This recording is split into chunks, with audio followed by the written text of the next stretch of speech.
మీకు కనిపిస్తుంది.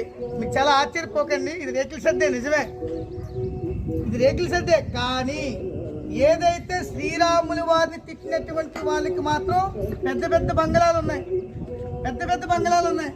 కానీ ఇదే శ్రీరాముడి యొక్క తన యొక్క ధర్మపత్ని అయినటువంటి సీతాదేవిని అపహరించినప్పుడు రావణాసురుడు తన యొక్క సీతాదేవి యొక్క జాడ చెప్పినటువంటి జటాయు పక్షి మీ అందరికీ తెలిసే ఉంటుంది. అటువంటి జటాయు పక్షి శ్రీరాముడికి ఎదురుపడినప్పుడు ఆ యొక్క జటాయు పక్షి మొట్టమొదటిసారి ఇక్కడ పాదం పడినటువంటి ప్లేసు అదే. శ్రీరామచంద్రమూర్తికి అంత గొప్ప సాయం చేసినటువంటి ఒక పక్షికి ఇంత ఇంత దుర్బలమైనటువంటి ఈ దేవాలయమా? ఒక్కసారి ఆలోచించండి హిందువులారా. కానీ ఇదే రాముని తిట్టినటువంటి వాళ్ళకి, ఇదే రాముడిని దూషిస్తున్నటువంటి వాళ్ళకి పెద్ద పెద్ద బంగళాలు.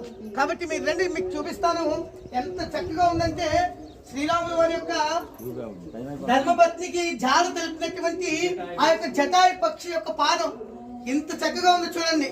ఈ యొక్క జటాయు పక్షి యొక్క పాదం. కాబట్టి ఈ ఊరి పేరు ఎటపాక. ఎటపాక అంటే మన యొక్క భద్రాచలం టౌన్కి 5 కిలోమీటర్ల నుంచి 7 కిలోమీటర్ల లోపు ఉంటుంది.